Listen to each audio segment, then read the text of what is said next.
Good morning. Good morning, ma'am. Good morning, ma'am. Good morning, ma'am. Okay, നമ്മളെ ചാപ്റ്ററിലെ last ഭാഗമല്ലേ hospital പ്ലാനിങ്ങിന്റെ എടുത്തുകൊണ്ടിരുന്നേ. Okay, എവിടെ വരെ എടുത്തു? First paragraph അല്ലേ കഴിഞ്ഞുള്ളൂ അല്ലെ? ലാസ്റ്റ് പാരഗ്രാഫ് ഉണ്ട് അല്ലെ? ഓക്കെ,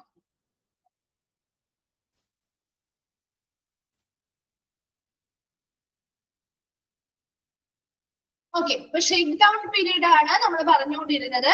ഷേക്ക് ഡൗൺ പീരീഡിൽ ആദ്യത്തെ പാരഗ്രാഫിൽ നമ്മൾ എന്താ പറഞ്ഞത്? ഒരു ഹോസ്പിറ്റൽ, അതായത് ഒരു ഹോസ്പിറ്റലുമായി ബന്ധപ്പെട്ട് നല്ല രീതിയിലുള്ള ഒരു ആസൂത്രണമുണ്ട്, നല്ല രീതിയിൽ എല്ലാ എക്യുപ്മെന്റ്സും നമ്മൾ സ്ഥാപിച്ചു, അല്ലെങ്കിൽ നല്ല രീതിയിലുള്ള സ്റ്റാഫിങ്ങുമായി ബന്ധപ്പെട്ട് നല്ലൊരു ചിന്താഗതി അല്ലെങ്കിൽ നല്ല രീതിയിലൊരു ചിന്തിച്ച് പ്രവർത്തിക്കുകയാണെങ്കിൽ ആ ഹോസ്പിറ്റലിന്റെ കൺസ്ട്രക്ഷൻ സ്റ്റേജ് മുതൽ, അതായത് അതിന്റെ ആരംഭഘട്ടം മുതൽ ആ കമ്മീഷനിങ് സ്റ്റേജ് വരെ ഒരു സുഗമമായ രീതിയിൽ നമുക്ക് കാര്യങ്ങൾ എന്ത് ചെയ്യാൻ പറ്റും? കൊണ്ടുപോകാനായിട്ട് സാധിക്കും. അതിനുവേണ്ടി മതിയായിട്ടുള്ള ഒരു തോട്ട് പ്രോസസ്സ്, ഒരു ചിന്താ പ്രവർത്തനം ആവശ്യമായിട്ടുണ്ട്. ഇനി ഒരു കമ്മീഷനിങ് കഴിഞ്ഞ ഒരു ഹോസ്പിറ്റൽ ആണെങ്കിൽ പോലും ആ ഹോസ്പിറ്റലിലെ സ്റ്റാഫുകൾക്കും പേഷ്യൻസിനും കമ്മ്യൂണിറ്റിക്കും അവിടുത്തെ എല്ലാ ഫെസിലിറ്റികളും ആ ഒരു എൻവയോൺമെന്റിലും ഒക്കെ ആയിരുന്നു ഒരു ഇടപെടലുകൾ നടത്തുന്നതിന് വേണ്ടി ഒരു ചെറിയ രീതിയിലൊരു അഡ്ജസ്റ്റ്മെന്റുകൾ ചെയ്യേണ്ടതായിട്ട് വരും. ഇപ്പൊ വരെയാണ് ആ ഹോസ്പിറ്റൽ നോർമൽ ആയിട്ട് ഒരു ദിനചര്യ പോലെ പ്രവർത്തിക്കുന്ന സമയം വരെയും നമുക്ക് ചെറിയ രീതിയിലുള്ള അഡ്ജസ്റ്റ്മെന്റുകളും കാര്യങ്ങളും ആദ്യമേ നമ്മൾ ചെയ്യേണ്ടതായിട്ട് വരും. ഇത്രയുമാണ് നമ്മൾ ആദ്യം പറഞ്ഞു നിർത്തിയിരുന്നത്.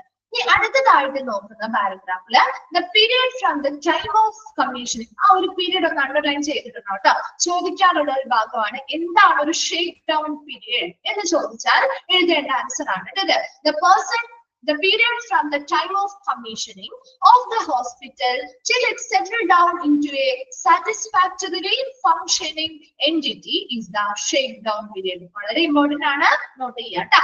ഷേക്ക് ഡൗൺ പീരീഡ് ലാസ്റ്റ് ഭാഗമാണെന്ന് വെച്ച് നോട്ട് ചെയ്യാതെ പോകരുത്. ഷേക്ക് ഡൗൺ പീരീഡ് എന്ന് പറഞ്ഞാൽ എന്താണ്?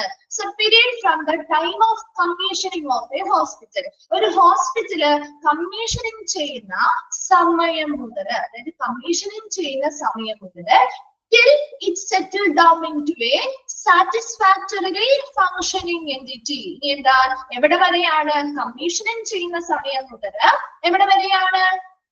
ഒരു തൃപ്തികരമായ രീതിയിലുള്ള പ്രവർത്തിക്കുന്ന ഒരു ഹോസ്പിറ്റൽ അല്ലെങ്കിൽ ഒരു സ്ഥാപനമായിട്ട് സ്ഥിരമാകുന്നത് വരെയുള്ള ആ ഒരു സമയം അല്ലെങ്കിൽ ആ ഒരു വരെയുള്ള ഒരു കാലയളവ് അല്ലെങ്കിൽ ആ ഒരു പീരീഡിനെയാണ് നമ്മൾ ഷേക്ക് ഡൗൺ പീരിയഡ് എന്ന് പറയുന്നത്.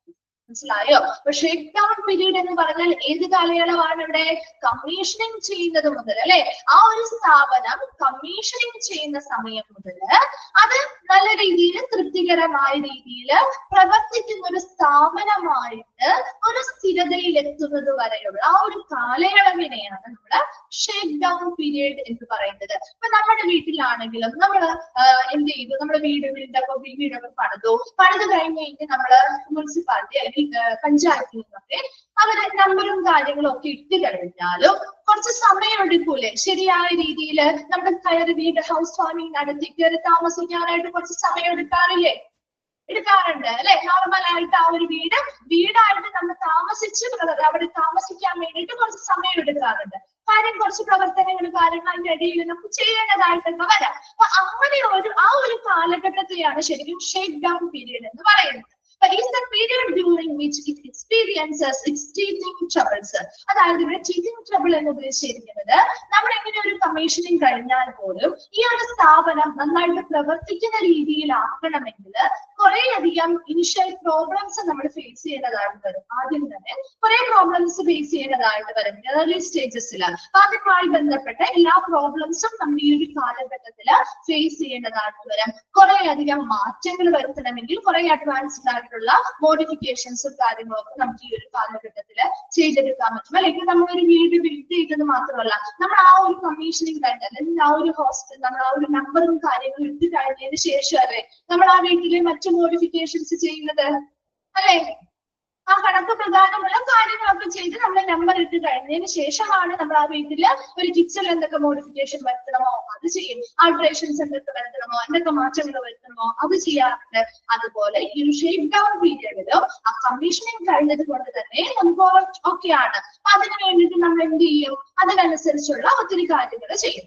In general, this period will be shorter if adequate time thought are being devoted to planning and execution and can last from a few months to a year. അപ്പൊ ഇത് ചിലപ്പോ ഒരു മാസമോ അല്ലെങ്കിൽ ഒരു മാസം മുതൽ ഒരു വർഷം വരെ ചിലപ്പോൾ ഇത് നീണ്ടു നിന്നേക്കാം ഈ ഒരു കാലഘട്ടം. അത് ഓരോ ഹോസ്പിറ്റലിന്റെയും കൃത്യമായ പ്ലാനിങ്ങിനനുസരിച്ച് അല്ലെ, ആ കൃത്യമായ പ്ലാനിങ്ങും അത് നടപ്പിലാക്കുന്നതിന് വേണ്ടിയും കൃത്യമായ രീതിയിലുള്ള സമയവും ചിന്തയും ഒക്കെ നമ്മൾ അതിന് വേണ്ടിയിട്ട് ചിലവാക്കിയാൽ അധിക സമയമില്ലാതെ വളരെ ചുരുങ്ങിയ സമയം കൊണ്ട്, വളരെ ഷോർട്ട് ആയിട്ടുള്ള ഒരു കാലയളവ് കൊണ്ട് നമുക്കിത് ഒരു പ്രവർത്തിക്കുന്ന ഒരു സ്ഥാപനമായിട്ട് മാറ്റാൻ പറ്റും. അതേസമയം ശരിയായ രീതിയിലുള്ള ഒരു സമയം എടുക്കാതെ ശരിയായ രീതിയിൽ പ്രോപ്പർ ആയിട്ടുള്ള തിങ്കിങ്ങോ അതുപോലെ പ്ലാനിങ് ഒന്നും ഇല്ലെങ്കിൽ അത് ചിലപ്പോ കുറച്ച് ദിവസം സമയം കൂടുതൽ എടുത്തേക്കാം അല്ലെ. ചിലപ്പോ ഒരു മാസം എന്നുള്ളത് ചിലപ്പോ ഒരു വർഷം വരെയും നീണ്ടു പോയേക്കാവുന്നതും ആവാം. ഈ ഒരു ഷേക്ക് ഡൗൺ പീരീഡ് ഇത്ര നാളെ എന്ന് നമുക്ക് പറയാൻ പറ്റില്ല. ചിലപ്പോ ഒരു ചെറിയ ഷോർട്ടർ പീരീഡ് ആയിരിക്കാം, അല്ലെങ്കിൽ ചിലപ്പോ ഒരു ഇയർ വരെ, ഒരു വർഷം വരെയൊക്കെ എടുക്കാറുണ്ട്. And any necessity for additions, alterations, and modification will become apparent during this period, as also the necessity to read just staffing schedules.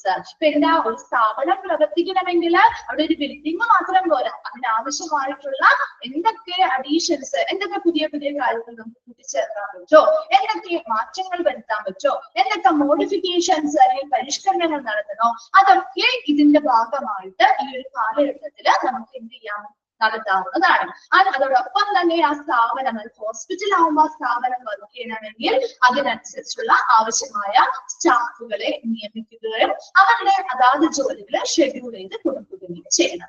ആ ഒരു സ്റ്റാഫിംഗ്, ഈ ഒരു ഷേക്ക് ഡൗൺ പീരീഡ് എന്ന് പറഞ്ഞാൽ ഇതൊരു കാലയളവാണ്. എന്ന് മുതൽ ആ ഹോസ്പിറ്റല് കമ്മീഷനിങ് ചെയ്യുന്നത് മുതൽ ആ ഒരു ഹോസ്പിറ്റല് തൃപ്തികരമായ രീതിയിൽ പ്രവർത്തിക്കാൻ തയ്യാറെടുക്കുന്ന അല്ലെങ്കിൽ പ്രവർത്തിക്കുന്ന ഒരു സ്ഥാപനമായി സ്ഥിരമായി മാറുന്നത് വരെയുള്ള ഒരു കാലയളവാണ് ഷേക്ക് ഡൗൺ പീരീഡ് എന്ന് പറയുന്നത്. അപ്പൊ ഈ ഷേക്ക് ഡൗൺ പീരീഡില് അവർക്ക് ആ ഒരു ഷേക്ക് ഡൗൺ പീരീഡിന്റെ സമയത്ത് ഒത്തിരി ഇനിഷ്യൽ പ്രോബ്ലംസ് ഒക്കെ ഫേസ് ചെയ്യുന്നതായിട്ട് വന്നേക്കാം. അപ്പൊ ഇത് ചിലപ്പോ ഈ ഒരു പീരീഡ് ഒത്തിരി നാളെ ചിലപ്പോൾ നേരിട്ടേക്കാം. പ്രധാനമായിട്ടും നല്ലൊരു രീതിയിലുള്ള ഒരു തിങ്കിങ് പ്രോസസ് ഉണ്ട്, നന്നായി ആസൂത്രണം ചെയ്ത് നല്ല രീതിയിൽ സമയമൊക്കെ സ്പെൻഡ് ചെയ്താണ് നമ്മൾ അതിന് വേണ്ടിയുള്ള എല്ലാ കാര്യങ്ങളും ചെയ്യുന്നതെങ്കിൽ അധികം സമയമെടുക്കാതെ ചിലപ്പോൾ വളരെ ചുരുങ്ങിയ ഒരു കാലയളവിനുള്ളിൽ നമുക്ക് ഈ പീരീഡ് ഒതുക്കാവുന്നതാണ്. അല്ലെങ്കിൽ ആ ഒരു ഹോസ്പിറ്റൽ അല്ലെങ്കിൽ ആ ഒരു സ്ഥാപനത്തെ ശരിയായ വർക്കിംഗ് കണ്ടീഷനിലേക്ക് സ്ഥിരമായ രീതിയിലേക്ക് മാറ്റാവുന്നതാണ്.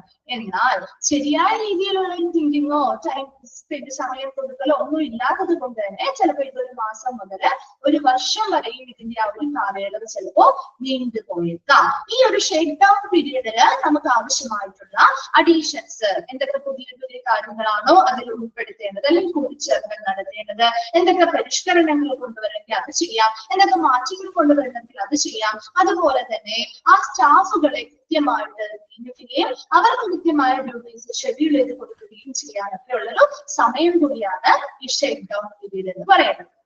ഓക്കെ ആണോ? ക്ലിയർ ആണോ? ഓക്കെ, അപ്പൊ നമ്മുടെ ഈ ഒരു ചാപ്റ്റർ കഴിഞ്ഞു. 6th മോഡ്യൂളിലെ ചാപ്റ്റർ ആയിരുന്നു, ലാസ്റ്റ് ചാപ്റ്റർ ആയിരുന്നു കേട്ടോ, ഹോസ്പിറ്റൽ പ്ലാനിങ് എന്ന് പറയുന്നത്. ഇത് വലിയ ചാപ്റ്റർ ആയിരുന്നു. ഇനി അടുത്ത മിസ് 7th മോഡ്യൂളിലേക്ക് കിടക്കുകയാണ് കേട്ടോ. 7th മോഡ്യൂളില് ലാസ്റ്റ് ഒരു ചെറിയ ചാപ്റ്റർ എടുക്കാൻ നോക്കാം അല്ലെ. ഇപ്പൊ എല്ലാ വലിയ ചാപ്റ്റർ ഒക്കെ എടുത്ത് ബുദ്ധിമുട്ടായി, നമ്മളെ കുറെയൊക്കെ പഠിച്ചിരിക്കല്ലേ. ഒരു ചെറിയ ചാപ്റ്റർ എടുത്താൽ പോലെ. 7th 8th ചാപ്റ്റർ ആണ് കേട്ടോ, ചെറിയൊരു ചാപ്റ്റർ ആണ്. 8th chapter general terms. Almost എല്ലാം നിങ്ങൾ ഓൾറെഡി പഠിച്ച ടേമുകളൊക്കെ തന്നെയാണ് ഇതിൽ വരുന്നത് കേട്ടോ. ചെറിയൊരു ചാപ്റ്റർ ആണ്.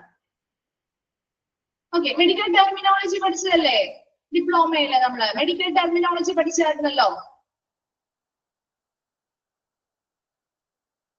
അത് തന്നെയാണ് ഇതിലും കൂടുതൽ വരുന്നത് കേട്ടോ. മെഡിക്കൽ ടെർമിനോളജിയുമായി ബന്ധപ്പെട്ട കുറച്ച് കാര്യങ്ങൾ. അതുപോലെ തന്നെ ഓരോ മെഡിക്കൽ കണ്ടീഷൻസിന് നമ്മൾ ഓരോ ടേംസ് ഇട്ടല്ലേ വിളിക്കാം. അല്ലെ? ഒരു ഹോസ്പിറ്റലിലെ മെഡിക്കൽ ഫീൽഡിലൊക്കെ ഓരോ കണ്ടീഷനൊക്കെ രോഗിയുടെ ഒരു അവസ്ഥയും നമ്മൾ ഓരോ ടേമുകളിലല്ലേ സൂചിപ്പിക്കുന്നത്. ഇന്ന അവസ്ഥയാണെങ്കിൽ ഇന്ന ടേം ആയിട്ട് സൂചിപ്പിക്കുക അല്ലെ? അങ്ങനെയുള്ള കുറച്ച് ജനറൽ ആയിട്ടുള്ള ടേംസ് ആണ് ഇതിൽ പഠിക്കുന്നത്. അല്ലാതെ വേറെ എക്സ്ട്രാ കുറെ കാര്യങ്ങളൊന്നും എക്സ്പ്ലെയിൻ ചെയ്തൊന്നും തന്നിട്ടില്ല. വളരെ ഷോർട്ട് ആയിട്ട് ഓരോ പോയിന്റ് എന്തിനെ സൂചിപ്പിക്കുന്നു അല്ലെങ്കിൽ എന്താണ് ആ ഒരു ടേം കൊണ്ട് ഉദ്ദേശിക്കുന്നത് അത്ര മാത്രം നിങ്ങൾ പഠിച്ചാൽ മതി. ഡീറ്റെയിൽ ആയിട്ട് ഒന്നും ചോദിക്കില്ല. ജസ്റ്റ് വളരെ സിമ്പിൾ ആയിട്ടുള്ള ചെറിയ ചാപ്റ്റർ ആണ്. നോക്കാം. ഓക്കെ, ഇപ്പൊ 7th മോഡ്യൂൾ ആണ് കേട്ടോ. 7th മോഡ്യൂളിലെ ലാസ്റ്റ് ചാപ്റ്റർ ആണ്. മിസ്സിന്റെ 8th ചാപ്റ്റർ ഒരു ചാപ്റ്റർ കൂടി ഉണ്ട് കേട്ടോ. ഇത് കംപ്ലീറ്റ് ചെയ്തിട്ട് നമുക്ക് ആ ഒരു ചാപ്റ്റർ കൂടി എടുക്കാം. ചെറിയ ചാപ്റ്റർ എടുക്കാന്ന് വിചാരിച്ചാണ്. നേരത്തെ നിങ്ങൾ നമുക്ക് ആ ഹോസ്പിറ്റൽ വാങ്ങിച്ച് വലിയ ചാപ്റ്റർ ആയിരുന്നില്ലേ? ഒന്നുകൊണ്ട് റിലാക്സ് ചെയ്തിട്ട് അടുത്തയിലോട്ട് പോയാൽ മതിയല്ലോ. ഇപ്പൊ ജനറൽ ടേംസിൽ it is also termed as medical terminology. ഇതിനെ നമുക്ക് ജനറൽ ടേം എന്ന് വിളിക്കാം, അല്ലെങ്കിൽ നമുക്ക് എന്ത് പേര് വിളിക്കാം? എങ്ങനെ വിളിക്കാം? മെഡിക്കൽ ടെർമിനോളജി എന്ന് വിളിക്കാം. The medical terminology refers to, അത് അണ്ടർലൈൻ ചെയ്ത് വെച്ചോട്ടാ.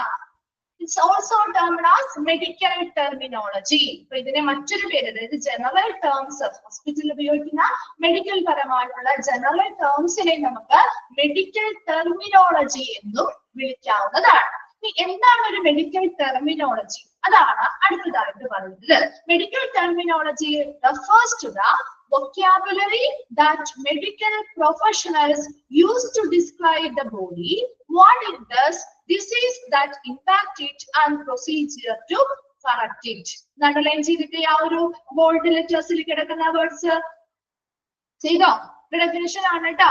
ചോദിക്കാം. Dash refers to the vocabulary that medical professionals use to describe the body, what it does, disease that impact it, and procedure to correct it. അപ്പൊ ഇത്രയും ചോദിക്കാവുന്ന ഒരു രണ്ട് ഭാഗമാണ് കേട്ടോ. രണ്ട് ക്വസ്റ്റ്യൻ അവിടെ നിന്ന് ഉണ്ടാവാം. അപ്പൊ ഈ ഒരു ചാപ്റ്ററിൽ നിങ്ങൾ ഏറ്റവും ഇമ്പോർട്ടന്റ് ആയിട്ട് ശ്രദ്ധിക്കേണ്ടത്, ഒരു ചെറിയ ചാപ്റ്റർ ആണെങ്കിലും ഒത്തിരി ക്വസ്റ്റ്യൻസ് വരും. നിങ്ങൾക്ക് മെഡിക്കൽ ടെർമിനോളജി എങ്ങനെയായിരുന്നു?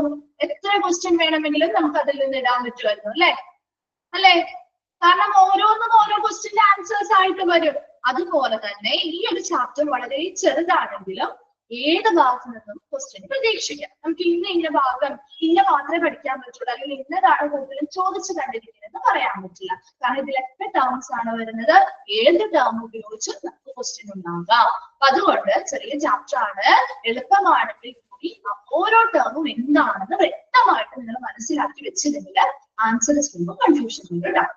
Then നമുക്ക് എന്താണ് ഒരു മെഡിക്കൽ ടെർമിനോളജി എന്ന് നോക്കാം. Refers to the vocabulary that medical professional use to describe the body. അതായത് ഒരു ശരീരത്തെ വിവരിക്കാനോ, അല്ലെങ്കിൽ ആ ശരീരം അതെന്താണ് ചെയ്യുന്നത് എന്ന് പറയാനോ, അല്ലെങ്കിൽ ആ ഒരു ശരീരത്തെ ആ ഒരു ബോഡിയെ ബാധിക്കുന്ന രോഗം, അതിന്റെ ഇമ്പാക്ട് എങ്ങനെയാണ്, ഇനി അതിനെ കുറിച്ച് പ്രൊസീജിയർ ടു കറക്റ്റ് ഇറ്റ്, അതിനെ നമുക്ക് എങ്ങനെ ശരിയാക്കി എടുക്കാം, അതിനു വേണ്ടിയുള്ള നടപടിക്രമങ്ങൾ എങ്ങനെയാണ്, ഇങ്ങനെയുള്ള എല്ലാ കാര്യങ്ങളെ കുറിച്ചും വിശദീകരിക്കാനായിട്ട് അല്ലെങ്കിൽ ഡിസ്ക്രൈബ് ചെയ്യാനായിട്ട് ഒരു മെഡിക്കൽ പ്രൊഫഷണൽ ഉപയോഗിക്കുന്ന വൊക്കാബുലറി അല്ലെങ്കിൽ ഒരു സെറ്റ് ഓഫ് വേർഡ്സിനെയാണ് മെഡിക്കൽ ടെർമിനോളജി എന്ന് പറയുന്നത്. എന്താണ് medical terminology?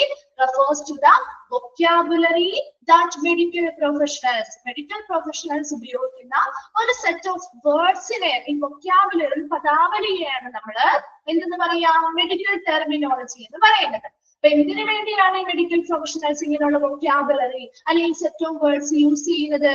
To describe the body.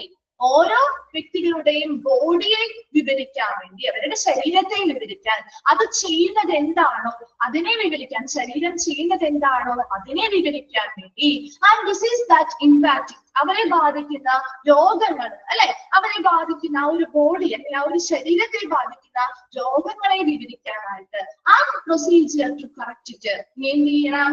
ആ ഒരു രോഗം അവരുടെ ബോഡിയിൽ ബാധിച്ചിട്ടുണ്ടെങ്കിൽ അതിനെ നമുക്ക് എങ്ങനെ എന്ത് ചെയ്യാൻ പറ്റും? കറക്റ്റ് ചെയ്യാൻ പറ്റും, അതിനെ എങ്ങനെ ശരിയാക്കാൻ പറ്റും, അതിനു വേണ്ടിയിട്ടുള്ള നടപടികൾ ക്രമങ്ങൾ എങ്ങനെയാണ് എന്നിവയൊക്കെ വിവരിക്കുന്നതിന് വേണ്ടി ആ മെഡിക്കൽ പ്രൊഫഷണൽസ് ഉപയോഗിക്കുന്ന ഒരു വൊക്കാബുലറി അല്ലെങ്കിൽ ഒരു സെറ്റ് ഓഫ് വേർഡ്സിനെയാണ് മെഡിക്കൽ ടെർമിനോളജി എന്ന് പറയുന്നത്. ക്ലിയർ ആണോ?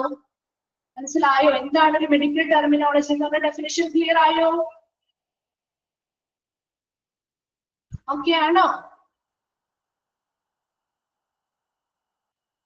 എന്താണ് ഇവിടെ രണ്ടുപേർക്ക് മാത്രമേ ക്ലിയർ ആയിട്ടുള്ളൂ? ഓക്കെ. അടുത്തത് enabling precise communication among practitioners. ഇങ്ങനെയുള്ള ടെർമിനോളജി ഉപയോഗിക്കുന്നത് ഈ മെഡിക്കൽ പ്രൊഫഷണൽസ് ആണ് അല്ലെ.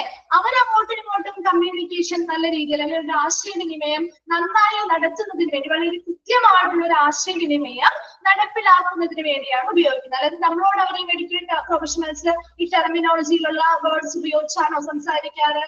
ആണോ? അത് പറഞ്ഞാൽ നമുക്ക് എന്തെങ്കിലും മനസ്സിലാവോ?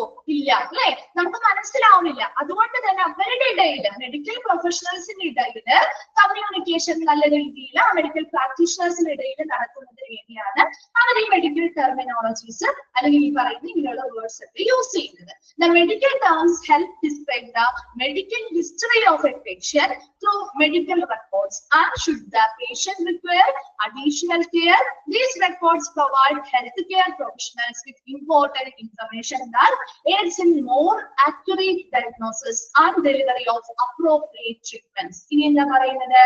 ഈ ഒരു മെഡിക്കൽ ടേമുകള് എന്തിനു സഹായിക്കുന്നു?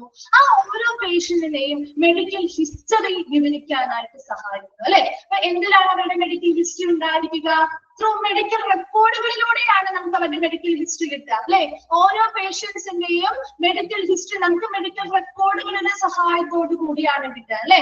ഈ മെഡിക്കൽ റെക്കോർഡുകളില് ഈ ഓരോ പേഷ്യൻസിന്റെയും മെഡിക്കൽ ഹിസ്റ്ററീസ് ഈ ടേംസ് വഴിയാണ് രേഖപ്പെടുത്തിയിട്ടുണ്ടാവുന്നത്. അപ്പൊ അവർക്ക് ആ മെഡിക്കൽ പ്രാക്ടീഷണറിന് ഈ ഒരു മെഡിക്കൽ റെക്കോർഡ് എടുത്ത് നോക്കുമ്പോൾ അവർക്ക് കൃത്യമായിട്ട് ആ മെഡിക്കൽ ഹിസ്റ്ററി, ആ പേഷ്യന്റിന്റെ മെഡിക്കൽ ഹിസ്റ്ററി ചരിത്രത്തെ കുറിച്ച് മനസ്സിലാവുകയും അവർക്ക് ആവശ്യമായിട്ടുള്ള അഡീഷണൽ ആയിട്ടുള്ള പരിചരണങ്ങൾ എന്തെങ്കിലും ആവശ്യമാണെങ്കിൽ അത് കൊടുക്കാനായിട്ട് ഇത് സഹായിക്കുന്നുണ്ട്.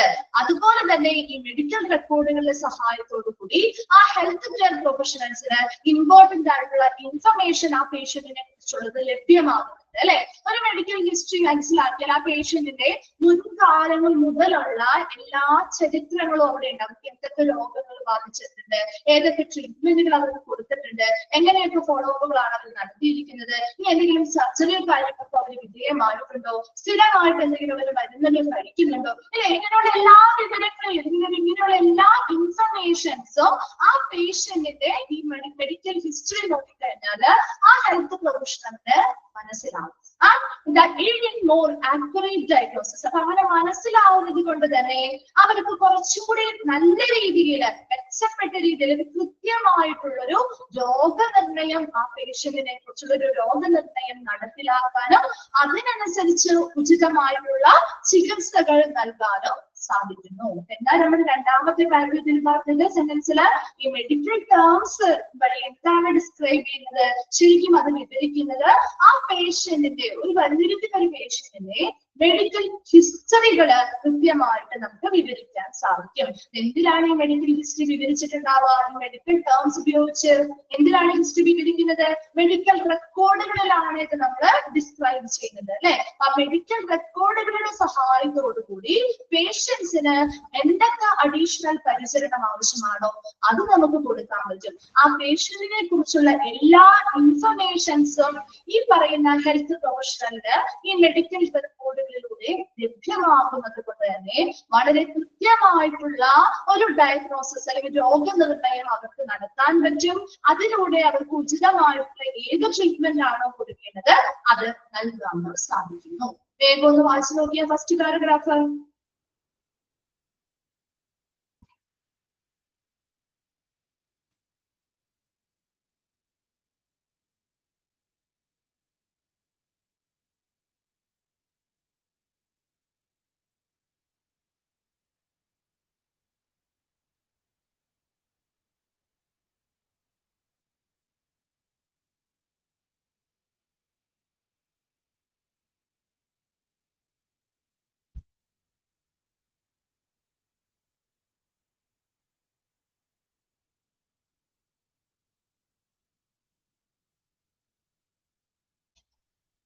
ഓക്കെ, ക്ലിയർ ആണ്?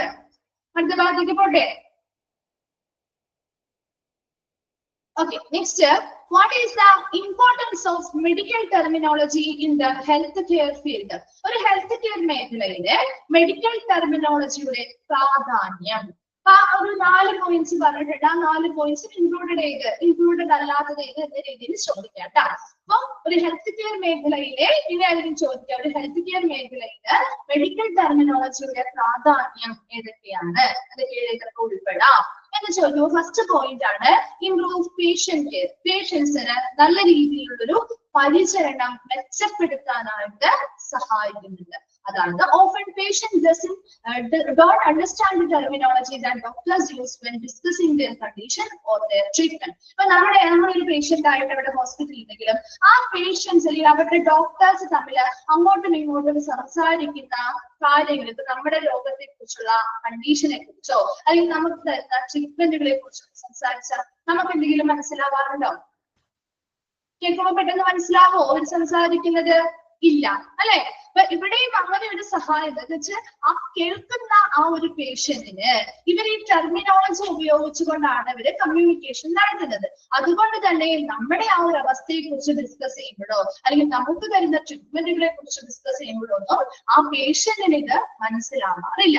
അപ്പൊ അതിൽ ഇംപ്രൂവ് പേഷ്യന്റ് കെയർ, പേഷ്യൻസിന് നല്ല രീതിയിലുള്ള മെച്ചപ്പെട്ട പരിചരണം നൽകാനായിട്ട് സഹായിക്കുന്നുണ്ട്. രണ്ടാമത് മേക്സ് ഫോർ സ്റ്റാൻഡർഡൈസ്ഡ് കെയർ, വളരെ സ്റ്റാൻഡർഡൈസ്ഡ് ആയിട്ടുള്ള വളരെ നിലവാരമുള്ള ഒരു പരിചരണം നമുക്ക് ഇതിലൂടെ നടത്തി കൊടുക്കാൻ സാധിക്കുന്നുണ്ട്. ഇംപ്രൂവ് പേഷ്യന്റ് സേഫ്റ്റി, പേഷ്യൻസിന്റെ സുരക്ഷ മെച്ചപ്പെടുത്താൻ സഹായിക്കുന്നുണ്ട്. And more efficiency in health care, ആരോഗ്യ മേഖലയിൽ ഒരു കാര്യക്ഷമത അല്ലെങ്കിൽ ഒരു ആരോഗ്യ സംരക്ഷണത്തില് കൂടുതൽ കാര്യക്ഷമത ഉറപ്പുവരുത്താനും സഹായിക്കുന്നുണ്ട്. അപ്പൊ 4 പോയിന്റ്സ് ആണ് നമ്മൾ നോക്കേണ്ടത്. ഇംപ്രൂവ് പേഷ്യന്റ് കെയർ, പേഷ്യൻസിന് കൊടുക്കുന്ന ആ ഒരു പരിചരണത്തെ മെച്ചപ്പെടുത്തുന്നു. Then makes for standardised care, ഒരു നല്ല സ്റ്റാൻഡർഡൈസ്ഡ് ആയിട്ടുള്ള നല്ലൊരു നിലവാരത്തിലുള്ള ആ ഒരു പരിചരണം ഉണ്ടാക്കിയെടുക്കുന്നു. ഇംപ്രൂവ്ഡ് പേഷ്യന്റ് സേഫ്റ്റി, പേഷ്യൻസിന്റെ സുരക്ഷ മെച്ചപ്പെടുത്തുന്നു. And more efficiency in health care, ആരോഗ്യ പരിചരണ അല്ലെങ്കിൽ ആരോഗ്യ സംരക്ഷണത്തിന് കൂടുതൽ കാര്യക്ഷമതയെ ഉറപ്പുവരുത്തുന്നു. ഈ 4 പോയിന്റ്സ് ഒരു മെഡിക്കൽ ടെർമിനോളജി, ഹെൽത്ത് കെയർ മേഖലയിൽ ഒരു മെഡിക്കൽ ടെർമിനോളജി ഉണ്ടെങ്കിൽ അതിന്റെ പ്രാധാന്യമാണ് പറയുന്നത്. 4 പോയിന്റ്സ് ഒന്ന് നോട്ട് ചെയ്യുക കേട്ടോ. ഇമ്പോർട്ടന്റ് ആണ്. ഇൻക്ലൂഡഡ് ആയിട്ട് ചെയ്ത് ഇൻക്ലൂഡഡ് അല്ലാതെ ചെയ്ത് എന്ന രീതിയിൽ ആ 4 പോയിന്റ്സ് ക്വസ്റ്റ്യൻ ഉണ്ടാവാം. ഓക്കെ, വായിച്ചു നോക്കിയേ വേഗം.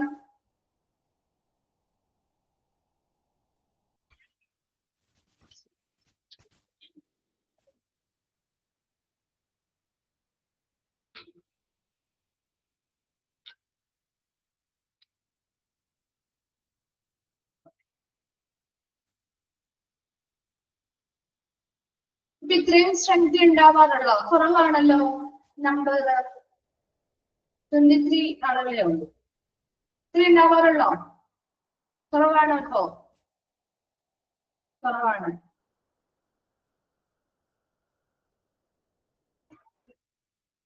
ഓക്കെ, ഓക്കെ ആണോ? അത് കുറച്ച് ദിവസമായിട്ട് കുറവാണ് അല്ലെ, ഇന്നലെ മുതൽ. ഓക്കെ, ഇപ്പൊ നമ്മളൊരു ക്ലാസ് അറ്റൻഡ് ചെയ്തില്ലെങ്കിലും നിങ്ങൾ എന്ത് ചെയ്യാം, റെക്കോർഡഡ് ക്ലാസ് കണ്ട് എങ്കിലും പഠിക്കണം കേട്ടോ. നമ്മള് ഡിപ്ലോമ പോലെ നമുക്ക് അങ്ങനെ ആൻസർ ചെയ്യാൻ പറ്റുന്ന ഒരു ചാപ്റ്റേഴ്സ് അല്ല. അപ്പൊ അതുകൊണ്ട് ക്ലാസ് കേട്ടിട്ട് നിങ്ങളൊന്ന് വായിക്കുമ്പോഴാണ് കുറച്ചും കൂടി ഒന്ന് മനസ്സിലാക്കിയെടുക്കാനും കൃത്യമായിട്ട് ആൻസർ ചെയ്യാനും പറ്റുള്ളൂ. അപ്പൊ അതുകൊണ്ട് തന്നെ ക്ലാസ് അറ്റൻഡ് ചെയ്യാൻ പറ്റുന്നില്ലെങ്കിൽ നമ്മൾ റെക്കോർഡ് ക്ലാസ് എങ്കിലും അത് അറ്റൻഡ് ചെയ്ത് അപ് ടു ഡേറ്റ് ആയിട്ട് വെക്കാം കേട്ടോ. ഓക്കെ, അടുത്തത് നമ്മള് medical terms for patient status. പേഷ്യൻസിന്റെ ഓരോ സ്റ്റാറ്റസ് അല്ലെങ്കിൽ പേഷ്യന്റിന്റെ കണ്ടീഷൻ അനുസരിച്ച് നമ്മൾ കുറെ മെഡിക്കൽ ടേംസ് ഉപയോഗിക്കാറുണ്ട് അല്ലെ. മെഡിക്കൽ ടേംസ് ഉപയോഗിക്കുന്ന പേഷ്യൻസിന്റെ കണ്ടീഷൻ അനുസരിച്ച് അല്ലെങ്കിൽ അവരുടെ സ്റ്റാറ്റസ് അനുസരിച്ച് അങ്ങനെ ഉപയോഗിക്കുന്ന കുറെ മെഡിക്കൽ ടേംസുകളിലേക്കാണ് ഇനി നമ്മൾ കണ്ടത്. ഇനിയൊക്കെ നമ്മൾ കുറെ പഠിക്കാൻ പറ്റുന്ന മെഡിക്കൽ ടേമുകളാണ്. കുറെയൊക്കെ നമ്മൾ യൂസ് ചെയ്തിട്ടുള്ള വേർഡുകൾ തന്നെയാണ്. അതിൽ വലിയ കുറച്ച് കാര്യങ്ങളെ വ്യത്യാസമുള്ളൂ കേട്ടോ. അതുകൊണ്ട് വലിയ പേടിക്കേണ്ട കാര്യമൊന്നുമില്ല. നമ്മൾ ഈ പറഞ്ഞിരിക്കുന്ന ആദ്യത്തെ വേർഡ് നമുക്ക് ഫെമിലിയർ അല്ലേ. അക്യൂട്ട് എന്ന് പറയുന്ന വേർഡിന്റെ അർത്ഥം എന്താ? എന്താണ് ഒരു അക്യൂട്ട് എന്ന് പറയുന്ന വേർഡ് കേൾക്കുമ്പോൾ പെട്ടെന്ന് എന്നുള്ള ഒരു അർത്ഥമാണ് അല്ലെ. വെരി ഗുഡ്, പെട്ടെന്ന് എന്നുള്ള ഒരു അർത്ഥമാണ്. ഇവിടെയും അത് തന്നെ a patient experiencing sudden flare up or potentially serious condition requiring immediate care അല്ലെ.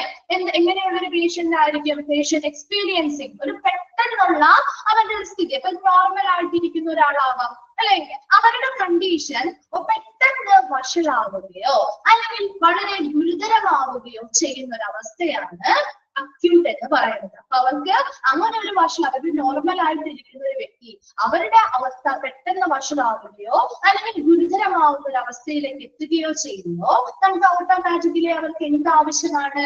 റിക്വയറിംഗ് ഇമ്മീഡിയറ്റ് കെയർ അല്ലെ, അവർക്കൊരു അടിയന്തര സഹായം അല്ലെങ്കിൽ ഒരു പരിചരണം ആവശ്യമായിട്ട് വരുന്ന കണ്ടീഷനെയാണ് അക്യൂട്ട് എന്ന് പറയുന്നത്. ക്ലിയർ അല്ലേ? അക്യൂട്ട് എന്ന് പറഞ്ഞാല് പേഷ്യന്റ് എക്സ്പീരിയൻസ് എങ്ങനെയാണ് പേഷ്യൻസിന് അനുഭവം ഉണ്ടാകുന്നത്? അവർക്ക് നോർമൽ ആയിട്ടിരിക്കുന്ന ഒരു കണ്ടീഷൻ, സ്റ്റേബിൾ ആയിട്ടിരിക്കുന്ന ഒരു കണ്ടീഷനുള്ള പേഷ്യന്റ് പെട്ടെന്ന് അവരുടെ അവസ്ഥ വഷളാവാം അല്ലെങ്കിൽ ഗുരുതരമായ ഒരു അവസ്ഥയിലേക്ക് എത്താം. ആ സമയത്ത് അവർക്കൊരു റിക്വയറിംഗ് ഇമ്മീഡിയറ്റ് കെയർ, ഒരു അടിയന്തര പരിചരണം ആവശ്യമായിട്ട് വരുന്ന ഒരു കണ്ടീഷനെ പറയുന്ന പേരാണ് അല്ലെങ്കിൽ ഒരു ടേമാണ് അക്യൂട്ട് എന്ന് പറയുന്നത്. ക്ലിയർ ആണോ? അക്യൂട്ട് ക്ലിയർ ആണോ? രണ്ടാമത്തത് ക്രിട്ടിക്കൽ. എന്താണ് ക്രിട്ടിക്കലിന്റെ അർത്ഥം? ഗുരുതരമായിട്ടുള്ള എന്നൊരു അർത്ഥമാണ് അല്ലെ. അപ്പൊ ക്രിട്ടിക്കൽ പേഷ്യൻസിൽ നമ്മൾ ഉപയോഗിക്കാറുണ്ട് അല്ലെ, നമ്മൾ പറയാറുണ്ട് എപ്പോഴും ക്രിട്ടിക്കൽ പേഷ്യന്റ് ആണ് എന്നൊക്കെ പറയാറുണ്ട്. ഇവിടെ എന്താണ് ആ ഒരു കണ്ടീഷനിൽ ആ ഒരു മെഡിക്കൽ ടേമിന്റെ അർത്ഥം എന്താ? Patients vital signs are abnormal and they may be unconscious. അതായത് പേഷ്യൻസിന്റെ വൈറ്റൽ സൈൻസ് എന്ന് പറഞ്ഞാൽ ഏതൊക്കെയാ? നല്ല സുപ്രധാനമായ അടയാളങ്ങള് ഏതൊക്കെയാണ്? ടെമ്പറേച്ചർ, ഹാർട്ട് ബീറ്റ്, എന്തൊക്കെയാണ്? അപ്പൊ അങ്ങനെയുള്ള നോർമൽ ആയിട്ടുള്ള നമ്മൾ ചെക്ക് ചെയ്യുന്ന ബ്ലഡ് പ്രഷർ, അവരുടെ ഷുഗർ ലെവല്, അതുപോലെ തന്നെ ഹാർട്ട് ബീറ്റ് അല്ലെ, ഹാർട്ടിന്റെ റിതം, പൾസ്, ഇതെല്ലാം നമ്മൾ ചെക്ക് ചെയ്യുന്നത് നോർമൽ വൈറ്റൽ സൈൻസ് ആണ് ആ പേഷ്യൻസിന്റെ. അപ്പൊ അങ്ങനെയുള്ള വൈറ്റൽ സൈൻസിൽ ആ അബ്നോർമൽ, അതൊരു അസാധാരണമായ രീതിയിലാണ് ഉള്ളതെങ്കിൽ അപ്പൊ ആ പേഷ്യൻസ് എങ്ങനെയുള്ള കണ്ടീഷൻ അൺകോൺഷ്യസ്. അപ്പൊ ഈ പറയുന്ന വൈറ്റൽ സൈൻസ്, ഇപ്പൊ ബി പി നോർമൽ അല്ല, അവരുടെ പൾസ് റേറ്റ് നോർമൽ അല്ല, അതുപോലെ തന്നെ അവരുടെ ഹാർട്ട് ബീറ്റിന്റെ കൗണ്ടിൽ വ്യത്യാസങ്ങളുണ്ട്. അവരെല്ലാ രീതിയിലും എന്താ? അബ്നോർമൽ ആണ്. ഇത് നോർമൽ അല്ല. സ്റ്റേബിൾ ആണെങ്കിലാണ് ആ പേഷ്യന്റ് നോർമൽ ആയിട്ടുള്ള ഒരു സ്റ്റെബിലിറ്റി അല്ലെങ്കിൽ നല്ലൊരു കോൺഷ്യസ് ലെവലിലാണ്, ബോധാവസ്ഥയിൽ നല്ലൊരു സ്ഥിരതയോടുകൂടി നിൽക്കുന്നു പറയാൻ പറ്റുള്ളൂ. ഇവിടെ അവർ അബ്നോർമൽ ആയിട്ടുള്ള കണ്ടീഷൻ ആണെന്ന് പറയാം. അവരെന്താ? ശരിക്കും പറഞ്ഞാൽ അവരൊരു എന്താണ്? അസാധാരണമായിട്ടുള്ള രീതിയിലുള്ള സൈൻ കാണിക്കുന്ന ആളുകളായതുകൊണ്ട് തന്നെ ദേ മേ ബി അൺകോൺഷ്യസ്. ചിലപ്പോൾ അവരെങ്ങനെയുള്ളവരായിരിക്കും?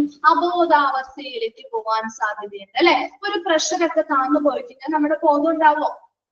നമുക്ക് അപ്പൊ പ്രഷർ കൂടിയാലും കുറഞ്ഞാലും നമുക്ക് അപ്പൊ തലകറക്കം വരും അല്ലെ. അപ്പൊ നമ്മളൊരു പ്രഷർ കുറഞ്ഞാൽ അങ്ങനെ ഒരു ചെറിയ രീതിയിലെങ്കിൽ പോലും ഒരു കുറവോ കൂടുതലോ വന്നു കഴിഞ്ഞാല് നമ്മൾ അൺകോൺഷ്യസ് ആവാൻ സാധ്യതയുണ്ടെങ്കിൽ ബോധാവസ്ഥയിലുള്ള നിൽക്കില്ല അല്ലെ, അബോധാവസ്ഥയിലാവാൻ സാധ്യതയുണ്ട്. അപ്പൊ ആ ഒരു കണ്ടീഷനെ, അങ്ങനെയുള്ള പേഷ്യൻസിനെ ഒരു മെഡിക്കൽ ടേം ആണ് ക്രിട്ടിക്കൽ പേഷ്യൻസ് എന്ന് വിളിക്കുക അല്ലെ. ഗുരുതരാവസ്ഥയിലുള്ള പേഷ്യൻസ് അല്ലെങ്കിൽ ക്രിട്ടിക്കൽ പേഷ്യൻസ്. ക്രിട്ടിക്കൽ എന്നുള്ള വേർഡ് കേൾക്കുമ്പോൾ അതിന്റെ അർത്ഥം എന്താ വരുന്നത്? പേഷ്യൻസിന്റെ വൈറ്റൽ സൈൻസ് അബ്നോർമൽ ആവുന്ന ഒരു കണ്ടീഷൻ അല്ലെങ്കിൽ അസാധാരണമായിട്ടുള്ള ഒരു കണ്ടീഷനെയാണ് ക്രിട്ടിക്കൽ എന്ന് പറയുന്നത്. അപ്പൊ അങ്ങനെ അവരുടെ വൈറ്റൽ സൈൻസ് അബ്നോർമൽ ആകുമ്പോൾ സ്വാഭാവികമായിട്ടും അവര് അൺകോൺഷ്യസ് ആവാം അല്ലെങ്കിൽ അബോധാവസ്ഥയിൽ ആവാതിരിക്കാം. ഓക്കെ, രണ്ടെണ്ണം ക്ലിയർ ആണോ? അക്യൂട്ടും ക്രിട്ടിക്കലും. മൂന്നാമത്തത് ഇൻപേഷ്യന്റ്. എന്താണ് ഇൻപേഷ്യന്റ്? നിങ്ങൾ ഇൻപേഷ്യന്റ് ഔട്ട്പേഷ്യന്റ് ഡിപ്പാർട്ട്മെന്റ് ഒക്കെ നന്നായി പഠിച്ച ആളാണ്. ഇൻപേഷ്യന്റ് എന്ന് പറഞ്ഞാൽ എന്താ? എങ്ങനെയുള്ള ഒരു അവസ്ഥയാണ്? അഡ്മിറ്റ് ആവുന്നത് അല്ലെ. Patients status of a patient who requires hospital admission. Hospital admission ആവശ്യമായിട്ടുള്ള പേഷ്യൻസ് അല്ലെങ്കിൽ ഹോസ്പിറ്റലിലേക്ക് ഒരു അഡ്മിറ്റ് ആവുന്ന അല്ലെങ്കിൽ ഒരു അഡ്മിഷൻ അല്ലെങ്കിൽ ഒരു പ്രവേശനം ആവശ്യമായി വരുന്ന പേഷ്യന്റിന്റെ കണ്ടീഷനാണ് ഇൻപേഷ്യന്റ് എന്ന് പറയുന്നത്. ക്ലിയർ ആണല്ലോ? അതിന് പറയേണ്ട കാര്യമില്ലല്ലോ, അറിയാവുന്നതല്ലേ. ദെൻ ഒബ്സർവേഷൻ എന്ന് പറഞ്ഞാൽ എന്താ ഒബ്സർവേഷൻ ചെയ്യുക എന്ന് പറഞ്ഞാല്? ഒബ്സർവേഷൻ നിരീക്ഷണം അല്ലെ. നമ്മൾ അവരെ നിരീക്ഷണം നടത്താറുണ്ട്. അപ്പൊ ഒബ്സർവേഷൻ എന്ന് പറയുന്ന കണ്ടീഷൻ നമ്മൾ അവിടെ ഒബ്സർവേഷൻ കഴിഞ്ഞ് നമ്മൾ പറയാറുണ്ട് ആ വ്യക്തി കുറച്ച് സമയം, ഒരു 24 മണിക്കൂറോ അല്ലെങ്കിൽ കുറച്ച് സമയം ഒബ്സർവേഷനിൽ ഇരിക്കട്ടെ, അത് കഴിഞ്ഞ് നമുക്ക് തീരുമാനിക്കാം എന്നല്ലേ ഡോക്ടേഴ്സ് പറയാറ് അല്ലെ. ഇതൊരു ടെമ്പററി സ്റ്റാറ്റസ് ആണ്. അവരെ പൂർണ്ണമായിട്ട് എല്ലാ ദിവസവും ഒരു ഒബ്സർവേഷനിൽ വെക്കോ? എല്ലാ ദിവസവും വെക്കോ? ഇല്ല. താൽക്കാലികമായിട്ടുള്ള ഒരു അവസ്ഥയാണ് ഒബ്സർവേഷൻ. കുറച്ച് സമയത്ത് ഇതിന് 24 മണിക്കൂർ അങ്ങനെ ഒരു ടൈം പീരീഡ് നിശ്ചയിച്ചിട്ടുണ്ടാവും. ആ ഒരു ടൈം പീരീഡിലായിരിക്കും അവരെ ആ ഒരു നിരീക്ഷണത്തിന് വെക്കുന്നത്. അവർക്ക് കൃത്യമായിട്ട് ആ പേഷ്യൻസിന്റെ എല്ലാ കാര്യങ്ങളെ കുറിച്ചും അവരുടെ പ്രസന്റ് കണ്ടീഷനെ കുറിച്ചുള്ള ആ ഒരു കാര്യങ്ങളൊക്കെ മനസ്സിലാക്കാൻ വേണ്ടിയിട്ടാണ്. ആ ഒരു പ്രസന്റ് ഒരു ടെമ്പററി സ്റ്റാറ്റസ് ആണ്, ഒരു താൽക്കാലികമായിട്ടുള്ള ഒരു അവസ്ഥയാണ്. That allow patients to continue receiving care for a set amount of time. ഒരു നിശ്ചിത സമയത്ത് ആ പേഷ്യന്റിന് തുടർച്ചയായ ആ ഒരു പരിചരണം ലഭിക്കുകയും അതിലൂടെ ആ പേഷ്യന്റിന്റെ കണ്ടീഷൻ എങ്ങനെയാണെന്ന് നിരീക്ഷിക്കുകയും ചെയ്യുന്ന താണ് ഒബ്സർവേഷൻ എന്ന് പറയുന്നത്. അപ്പൊ അത് നിരീക്ഷിച്ചു കഴിഞ്ഞ് while the physician determines whether admission or discharge is best.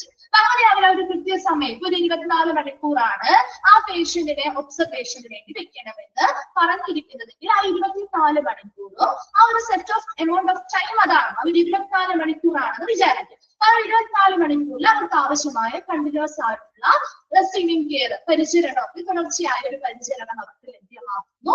അവർക്ക് വരുന്ന മാറ്റങ്ങളും കാര്യങ്ങളും അവരുടെ എല്ലാ കാര്യങ്ങളും നമ്മൾ ഒരു 24 മണിക്കൂറും കണ്ടിന്യൂസ് ആയിട്ട് നിരീക്ഷിക്കും. അതിനുശേഷം ആ ഫിസിഷ്യൻ, അവരെ അറ്റൻഡ് ചെയ്യുന്ന ഫിസിഷ്യൻ എന്ത് ചെയ്യുന്നു? Determine whether admission discharge is best. ആ വ്യക്തികൾക്ക് കാര്യമായിട്ടുള്ള പ്രശ്നങ്ങളോ കാര്യങ്ങളോ കാണുന്നുണ്ടെങ്കിൽ ഏറ്റവും ബെസ്റ്റ് ആയിട്ടുള്ള ഒരു മെത്തേഡ് ഏതാ? അവരെ അവിടെ അഡ്മിറ്റ് ചെയ്യുക എന്നുള്ളതാണ് അല്ലെ. ആ ഫിസിഷ്യൻ ആണ് തീരുമാനിക്കുന്നത് ഏതാണ് ബെസ്റ്റ് മെത്തേഡ്. അവരെ അഡ്മിറ്റ് ചെയ്യണോ അല്ലെങ്കിൽ അവിടെ നിന്ന് ഡിസ്ചാർജ് ചെയ്യണമോ എന്ന് ഈ ഒബ്സർവേഷന് ശേഷമായിരിക്കും ആ ഫിസിഷ്യൻ തീരുമാനിക്കുക. ക്ലിയർ ആണോ? ഒബ്സർവേഷൻ ക്ലിയർ ആണോ? ഓക്കെ. അടുത്തത് ഔട്ട് പേഷ്യന്റ്. എന്താണ് ഒരു ഔട്ട് പേഷ്യന്റ്? ഔട്ട് പേഷ്യന്റ് എന്ന് പറഞ്ഞാൽ എന്താ?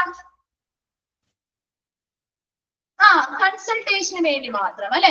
അതായത് ഇവിടെ പ്രധാനമായിട്ടും പറയുന്നത് status of a patient who is not admitted to a hospital for overnight care അല്ലെ.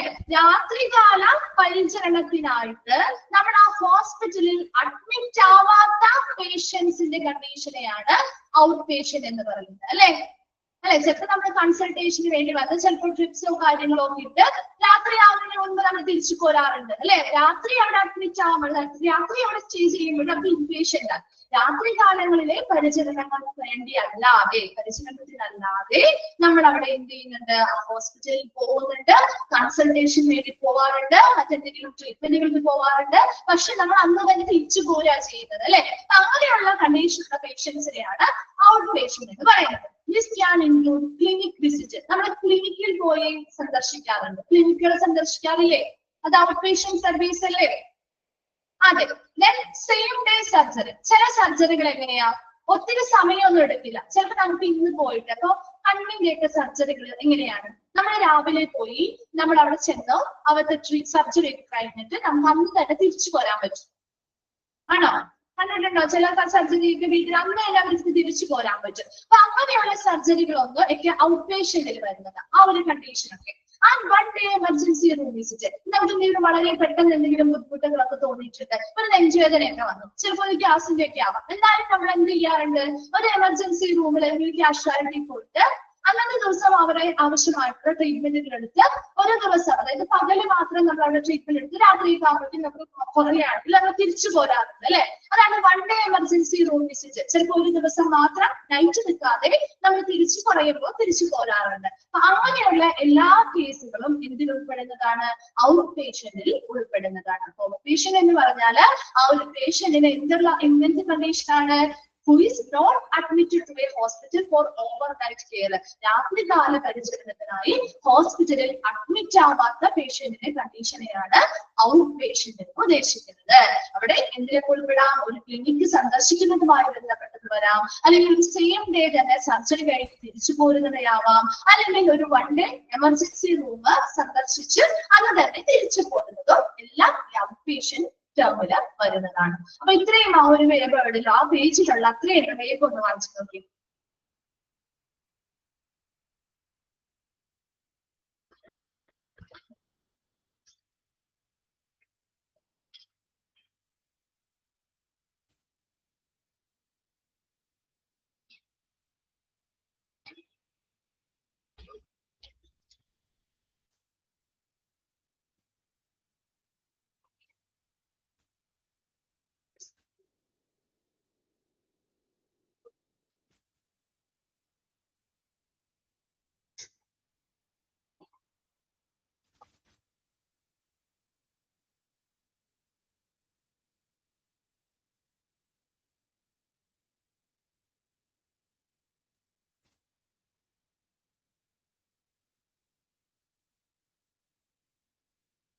വായിച്ചു കഴിയുമ്പോൾ ഒന്ന് റിപ്ലൈ ചെയ്യണം കേട്ടോ. എന്തെങ്കിലും ഡൗട്ട് ഉണ്ടെങ്കിൽ ചോദിച്ചാൽ മിസ് പറഞ്ഞുതരാം.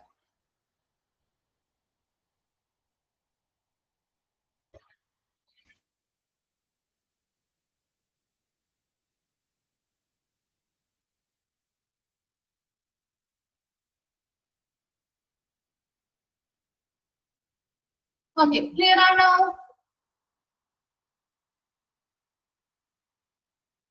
ഓക്കെ, അപ്പൊ നമ്മൾ അടുത്ത ഭാഗത്തേക്ക് പോവാണ്. Medical terms four conditions and diseases. ഇനി മെഡിക്കൽ ടേംസ്, അതായത് നമ്മുടെ പേഷ്യൻസിന്റെ രോഗാവസ്ഥയും അവരുടെ രോഗങ്ങളും ഡിസീസുകളും അവരുടെ അതുമായി ബന്ധപ്പെട്ട പലതരത്തിലുള്ള കണ്ടീഷൻസ് അല്ലെങ്കിൽ അവസ്ഥകളെയൊക്കെ നമ്മൾ റെപ്രസെന്റ് ചെയ്യാൻ വേണ്ടി കുറെ മെഡിക്കൽ ടേംസ് ഉപയോഗിക്കാറുണ്ട്. അതൊക്കെ ഇതൊക്കെയാണ് ആ ഒരു ഡിസീസുമായി ബന്ധപ്പെട്ട അവരുടെ അവസ്ഥയെ എക്സ്പ്ലെയിൻ ചെയ്യുന്നതിന് വേണ്ടി അല്ലെങ്കിൽ റെപ്രസെന്റ് ചെയ്യുന്നതിന് വേണ്ടി ഉപയോഗിക്കുന്ന കുറച്ച് മെഡിക്കൽ ടേംസ് ആണ് ഇനി പറയുന്നത് കേട്ടോ. അതിൽ ഒന്നാമതാണ് അബ്രേഷൻ. അബ്രേഷൻ എന്ന് പറഞ്ഞാൽ എന്താണ്? ഉരച്ചിലുകൾ ഉണ്ടാവാറില്ല. ഇപ്പൊ നമ്മൾ ചിലരോട് എവിടെയെങ്കിലും വീഴുമ്പോഴോ അല്ലാതെ ഇപ്പൊ നമ്മുടെ സ്കിന്നില് ചെറിയ രീതിയിലുള്ള എവിടെയെങ്കിലും ഒക്കെ ഉരസുന്ന സമയത്ത് എന്തെങ്കിലുമൊക്കെ ചെറിയ രീതിയിലുള്ള ഒരു ഉരച്ചിൽ ഉണ്ടാവാറുണ്ടോ? അത് നമ്മുടെ വളരെ ഡീപ്പായിട്ടാണോ ഉണ്ടാവുന്നത്? വളരെ ഡീപ്പായിട്ടാണോ? അല്ല, ജസ്റ്റ് സ്കിന്നിന്റെ പുറത്ത് ജസ്റ്റ് ആ ഒരു സ്കിന്നിനെ മാത്രം ബാധിക്കുന്ന രീതിയിലാണ് ഉണ്ടാവുക അല്ലെ. അതുകൊണ്ട് തന്നെ നമുക്ക് ഇതൊരു ഹോസ്പിറ്റലിൽ പോയി ട്രീറ്റ്മെന്റ് എടുക്കേണ്ട വലിയ കാര്യങ്ങളൊക്കെ ഉണ്ടോ? എവിടെയെങ്കിലും കൊണ്ടുവന്ന് പറഞ്ഞു കഴിഞ്ഞാല് ഇല്ല. നമുക്ക് സാധാരണയായിട്ട് ഇത് നമുക്ക് വീട്ടിൽ തന്നെ ട്രീറ്റ്മെന്റ് എടുക്കാവുന്നതാണ്, ചികിത്സിക്കാവുന്നതാണ്. അതാണ് അബ്രേഷൻ എന്ന് പറയുന്ന വേർഡ്. ഈ അബ്രേഷൻ എന്ന് പറയുന്ന വേർഡ് കേൾക്കുമ്പോൾ നിങ്ങൾക്ക് എന്താണ് മനസ്സിലാക്കേണ്ടത്? അതൊരു സ്ക്രാപ്പ് എന്ന് പറയുന്നത് അതൊരു ഉരസലാണ്. നമ്മൾ എവിടെയെങ്കിലും ബോഡി നമ്മുടെ എവിടെയെങ്കിലും ഉരസി കഴിയുമ്പോൾ ആ ഒരു സ്കിന്നില് ചെറിയ രീതിയിലുള്ളൊരു പാടോ മാധ്യമോ ഒക്കെ വന്നേക്കാം. അപ്പൊ അതിനെയാണ് ശരിക്കും അബ്രേഷൻ എന്നുള്ളത് കൊണ്ട് ഉദ്ദേശിക്കുന്നത് കേട്ടോ. Typically only affect the skin. നമ്മുടെ ആ ഒരു സ്കിന്നിനെ മാത്രമേ ഈ ഉരസൽ കൊണ്ട് നമ്മുടെ ആ ഒരു സ്കിന്നിനെ മാത്രമേ അത് ബാധിക്കുന്നുള്ളൂ. And can usually be treated at home. ഇത് നമുക്ക് വീട്ടിൽ തന്നെ ചികിത്സിക്കാവുന്നതുമാണ്. കിട്ടിയോ? അബ്രേഷൻ ക്ലിയർ ആണോ? ജസ്റ്റ് അറിയാത്ത വേർഡുകൾ ഉണ്ടെങ്കിൽ ഒന്ന് എഴുതി വെച്ചോട്ടോ. അടുത്ത് നിങ്ങൾ ഇനി വായിക്കുന്ന സമയത്ത് അത് ഓർത്തെടുക്കാൻ പറ്റുമല്ലോ. അറിയാത്ത വേർഡ്സ് കാര്യങ്ങൾ ഉണ്ടെങ്കിൽ ഒന്ന് എഴുതി വെക്കുന്നത് നല്ലതായിരിക്കും. അബ്സസ്. എന്താണ് abscess? First pocket usually due to infection. നമ്മുടെ ഇൻഫെക്ഷൻ ഒക്കെ ഉണ്ടായി കഴിയുമ്പോൾ ആ സ്ഥലത്ത് എന്ത് ചെയ്യും? പഴുപ്പ് വന്നൊരു പോക്കറ്റ് പോലെ ഒരു ബൾജ് ചെയ്ത് നിൽക്കാറില്ലേ? വീക്കം. അതെ, ഒരു വീക്കം പോലെ നിൽക്കാറില്ലേ? അതിനെയാണ് എന്തെന്ന് പറയുന്നത്? അബ്സസ് എന്ന് പറയുന്നത് കേട്ടോ. അപ്പൊ അതെ, ഒരു ഇൻഫെക്ഷൻ, എന്തെങ്കിലും ഒരു ഇൻഫെക്ഷൻ അല്ലെങ്കിൽ അണുബാധം ഒരു ഇളം പഴുപ്പ് എന്ത് ചെയ്യുന്നു? പഴുപ്പ് നിറഞ്ഞൊരു പോക്കറ്റ് രൂപപ്പെടുന്നതിനെയാണ് അബ്സസ് എന്നതുകൊണ്ട് ഉദ്ദേശിക്കുന്നത്. ക്ലിയർ ആയോ? ഇതൊക്കെ മെഡിക്കൽ ടേംസ് ആണ് കേട്ടോ. ഈ അബ്സസ് എന്നൊരു വേർഡ് മാത്രമേ അവരവിടെ എഴുതുള്ളൂ. മനസ്സിലായോ? അപ്പൊ നമ്മൾ അത് എന്ത് ചെയ്യുന്നു? അത് മനസ്സിലാക്കി എടുക്കുക. ഈ അബ്സസ് എന്ന് പറയുന്നത് മെഡിക്കൽ പ്രാക്ടീഷണേഴ്സിന് ഈ ഒരു അബ്സസ് എന്ന വേർഡ് പറഞ്ഞാൽ അവർക്ക് അങ്ങോട്ടും ഇങ്ങോട്ടും കമ്മ്യൂണിക്കേഷൻ ചെയ്യുമ്പോൾ മനസ്സിലാവും. പക്ഷെ നമുക്ക് കേൾക്കുന്ന പുറത്തുള്ളവർക്ക് മനസ്സിലാവോ? ഇല്ല. ഈ ഒരു അബ്സസ് എന്ന് പറയുന്ന വേർഡിന്റെ മീനിങ് ഇന്നതാണ് എന്നാണ് നമ്മൾ പഠിക്കേണ്ടത്. മനസ്സിലായോ? രണ്ടെണ്ണം ക്ലിയർ ആണോ? അബ്രേഷനും അബ്സസും ക്ലിയർ ആണോ? ഓക്കെ. അടുത്തത് അക്യൂട്ട്. നമ്മൾ പഠിച്ച കാര്യം തന്നെയാണ്. അക്യൂട്ട് എന്ന് പറഞ്ഞാൽ ഇതൊരു മെഡിക്കൽ കണ്ടീഷനുമായി ബന്ധപ്പെട്ടാകുമ്പോൾ indicated condition that starts suddenly, പെട്ടെന്ന് ആരംഭിക്കുന്നതും ആൻഡ് മേ ബി സിവിയർ, ചിലപ്പോൾ അത് എന്ത് ചെയ്യാം? ഗുരുതരാവസ്ഥയിലേക്ക് പോവാം അല്ലെ. But is typically short lived. ഒത്തിരി സമയം നിലനിൽക്കുന്നുണ്ടോ? നമുക്ക് പ്രോപ്പർ ആയിട്ടുള്ള ട്രീറ്റ്മെന്റ് കൊടുത്താല് അവരെ നോർമലായിട്ട് കൊണ്ടുവരാൻ പറ്റില്ലേ? അക്യൂട്ടുള്ള പേഷ്യൻസിനെ കൊണ്ടുവരാൻ പറ്റും അല്ലെ. അതേസമയം ക്രോണിക് പേഷ്യൻസിനെ വരെ കൊണ്ടുവരാൻ പറ്റുമോ? ക്രോണിക് പേഷ്യൻസിനെ കൊണ്ടുവരാൻ പറ്റില്ല. അതേസമയം അക്യൂട്ട് ആയിട്ടുള്ള പേഷ്യൻസ് ആണെങ്കിൽ അവരുടെ ആ ഒരു കണ്ടീഷൻ പെട്ടെന്നായിരിക്കും ആരംഭിക്കുന്നത്. ചിലപ്പോൾ ആ ഒരു കണ്ടീഷൻ ഗുരുതരമായേക്കാം. എന്നാൽ കൂടി കൃത്യമായ സമയത്ത് കൃത്യമായ രീതിയിലുള്ള പരിചരണം നൽകുകയാണെങ്കിൽ നമുക്ക് അവരെ തിരിച്ച് നോർമലായിട്ട് കൊണ്ടുപോകാൻ പറ്റും. അതുകൊണ്ടാണ് അവിടെ ടിപ്പിക്കലി ഷോർട്ട് ലിവ്ഡ് എന്ന് പറയുന്നത്. കുറച്ചൊരു ഹ്രസ്വകാലം മാത്രമേ ആ ഒരു അക്യൂട്ട് കണ്ടീഷൻ അവരിൽ നിലനിൽക്കുകയുള്ളൂ. പ്രോപ്പർ ആയിട്ടുള്ള ട്രീറ്റ്മെന്റുകൾ കാര്യങ്ങൾ കൊടുത്തു കഴിഞ്ഞാൽ അവർ നമുക്ക് പൂർവ്വസ്ഥിതിയിലേക്ക് എത്തിക്കാനായിട്ട് സാധിക്കും. അന്യൂറിസം. എന്താണ് aneurysm? A bulge in the wall of an artery that weakens the artery and can lead to rupture. അതായത് നമ്മുടെ ആർട്ടറിയിൽ നമ്മുടെ ധമനികളിലെ വാൾസ് അല്ലെങ്കിൽ ഭിത്തികളില് ഒരു ബൾജ് ആവുക. എന്താണ് ബൾജ് ആവുക എന്ന് പറഞ്ഞാൽ ഒന്ന് വീർക്കുക അല്ലെ. ആ ഒരു ആർട്ടറിയുടെ വാൾസ് എന്ത് ചെയ്യുന്നു, ബൾജ്ഡ് ആയി വീർത്ത് പുറത്തേക്ക് ഉന്തി നിൽക്കുന്ന പോലെയുള്ള ഒരു അവസ്ഥയാണ് എന്ന് പറയുന്നത് അന്യൂറിസം എന്ന് പറയുന്നത്. ഇങ്ങനെയുള്ള ആർട്ടറി എന്ത് ചെയ്യുക, പക്ഷെ ബൾജായിട്ട് നിൽക്കുന്നത് വാൾസില് വീക്ക്നെസ് വരാൻ സാധ്യതയുണ്ട് അല്ലെ. ആർട്ടറിക്ക് വീക്ക് ആവാൻ സാധ്യതയില്ലേ? അത് വീക്ക് ആവുന്നത് മൂലം ചിലപ്പോൾ ഇങ്ങനെ ബൾജായിട്ടിരിക്കുന്നത് വഴി ഇപ്പൊ നമ്മൾ എന്താണ് എന്താണ് എക്സാമ്പിൾ പറയാം. ഇപ്പൊ നമ്മുടെ ഒരു ബലൂൺ, നമ്മുടെ ബലൂൺ വീർപ്പിച്ച് വെച്ചാൽ ഏത് നിമിഷവും പൊട്ടാം അല്ലെ. അതേസമയം നോർമൽ ആയിട്ടിരിക്കുന്നത് വീർപ്പിക്കാതിരിക്കുന്ന കണ്ടീഷൻ ആയി പൊട്ടുന്ന ചാൻസ് കൂടുതലായിരിക്കും കുറവായിരിക്കും? എങ്ങനെയാണ്, എന്താണ് അത് റിപ്ലൈ ചെയ്യാത്ത? കുറവായിരിക്കും അല്ലെ. അതേസമയം ബലൂൺ വീർപ്പിച്ചിരിക്കുന്ന അല്ലെങ്കിൽ വീർത്തിരിക്കുന്ന ബൾജിലായിട്ടിരിക്കുന്ന ഒരു അവസ്ഥയിലാണെങ്കിൽ പെട്ടെന്ന് പൊട്ടാനുള്ള സാധ്യത കൂടുതലല്ലേ. അതുപോലെ തന്നെ ഈ ആർട്ടറിയുടെ വാളും ബൾജിലായിട്ട് പുറത്തേക്ക് വീർത്തിരിക്കുന്ന പോലെ ഒരു അവസ്ഥയിൽ ഇരിക്കുന്നത് കൊണ്ട് ആ ആർട്ടറീസ് വീക്കറാവുന്നു. അതോടൊപ്പം തന്നെ അത് എന്തിലേക്ക് നയിച്ചേക്കാം, ആ ആർട്ടറിയുടെ വാൾസ് റപ്ചർ ചെയ്യുന്ന അല്ലെങ്കിൽ പൊട്ടിപ്പോകുന്ന ഒരു അവസ്ഥയിലേക്ക് നയിച്ചേക്കാം. ആ ഒരു കണ്ടീഷനെയാണ് അന്യൂറിസം എന്ന് പറയുന്നത്. Okay, aortic dissection. എന്താണ് aortic dissection? A tear in the inner layer of the aorta. അയോർട്ടയുടെ ഇന്നർ ലെയറിൽ ഉണ്ടാകുന്ന ഒരു ടീയർ അല്ലെങ്കിൽ എന്താ ടീയറിനെ പോലെ ഒരു വിള്ളല് ഉണ്ടാകുന്ന ഒരു അവസ്ഥയാണ് അയോർട്ടിക് ഡിസെക്ഷൻ എന്ന് പറയുന്നത്. അയോർട്ടയുടെ ഇന്നർ ലെയർ. എന്താണ് അയോർട്ട എന്ന് പറഞ്ഞത്? അയോർട്ട എന്താ, നമ്മൾ പഠിച്ച കാര്യങ്ങൾ ആയതുകൊണ്ടാണ് മിസ് പിന്നെയും അത് എന്താണ് ടേം എന്ന് പറയാത്തത്. അയോർട്ട എന്ന് പറഞ്ഞാൽ എന്താ? ഒരു ലാർജ് ആർട്ടറിയിലെ ആണോ?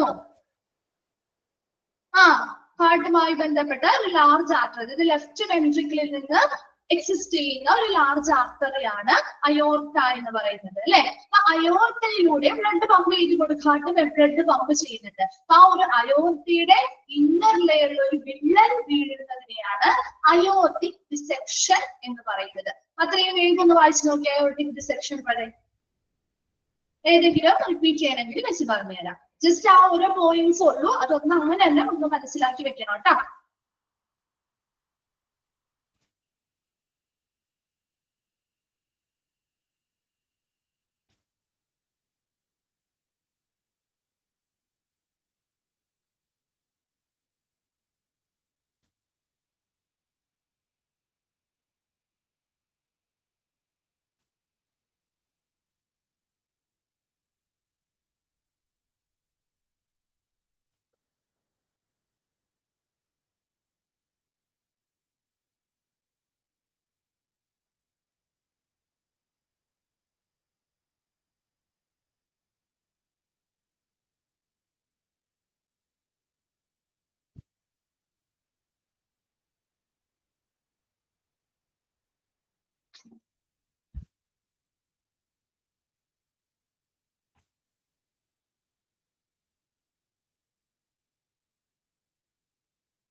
ഓക്കെ, ക്ലിയർ ആണല്ലോ? ഓക്കെ ആണോ? ഓക്കെ, അടുത്തത് ബ്രാഡികാർഡിയ. ബ്രാഡികാർഡിയ എന്ന് പറഞ്ഞാല് സ്ലോയിങ് ഓഫ് ദ കാർഡിയ എന്നുള്ള വേർഡ് കേൾക്കുമ്പോൾ തന്നെ നമുക്കറിയാം ഹാർട്ടുമായിട്ട് റിലേറ്റഡ് ആണെന്ന് അല്ലേ.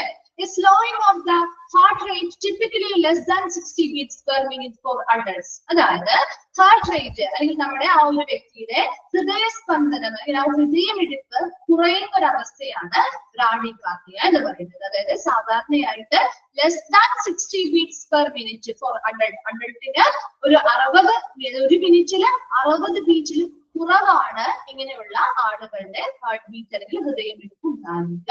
ഒരു slowing of the heart rate, ഹൃദയമിടിപ്പ് കുറയുന്ന ഒരു അവസ്ഥയാണ് ബ്രാഡികാർഡിയ. അഡൾട്ട്സില് സാധാരണയായിട്ട് 1 മിനിറ്റിൽ 60 ബീറ്റിൽ കുറവായിരിക്കും കാണിക്കുക. ഓക്കെ, വെനിങ്. വെനിങ് എന്ന് പറഞ്ഞാൽ എന്താണ്?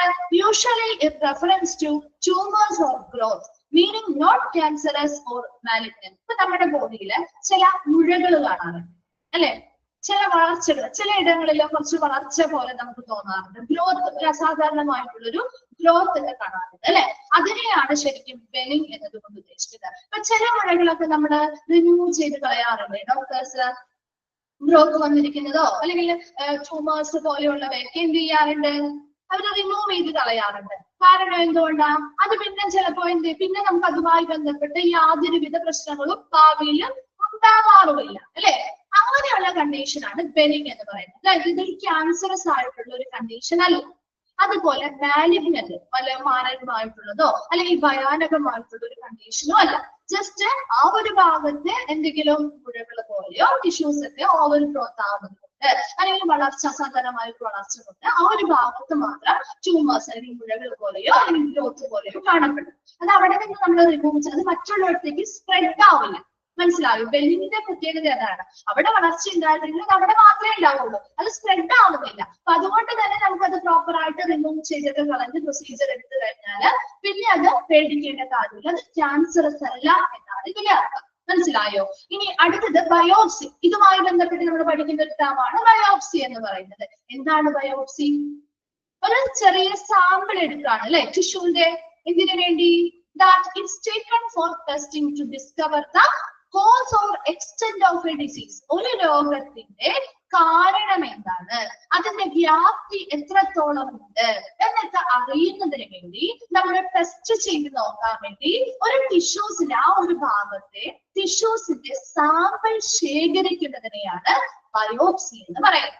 അപ്പൊ ബയോപ്സി ചെയ്യാൻ വിടുക എന്ന് പറഞ്ഞാല് എവിടെയാണ് നമുക്ക് ആ ഒരു രോഗമുണ്ടെന്ന് നമുക്ക് സംശയമുള്ളത്, ആ രോഗത്തിന്റെ എന്താണോ രോഗത്തിന്റെ ഡിസീസ് അല്ലെങ്കിൽ ഏത് ഡിസീസാണ് അല്ലെങ്കിൽ ആ ഒരു രോഗവുമായി ബന്ധപ്പെട്ട കാരണം എന്താണ്, എത്രത്തോളം വ്യാപ്തി അതുണ്ട് എന്നൊക്കെ അറിയുന്നതിന് വേണ്ടി നമ്മൾ അവിടുത്തെ ടിഷ്യൂന്റെ സാമ്പിൾ എടുത്ത് എന്ത് ചെയ്യുന്നു, കളക്ട് ചെയ്ത് ടെസ്റ്റിന് വേണ്ടി അയക്കുന്നു. ആ ഒരു പ്രൊസീജിയറിനെയാണ് ബയോപ്സി എന്ന് പറയുന്നത്.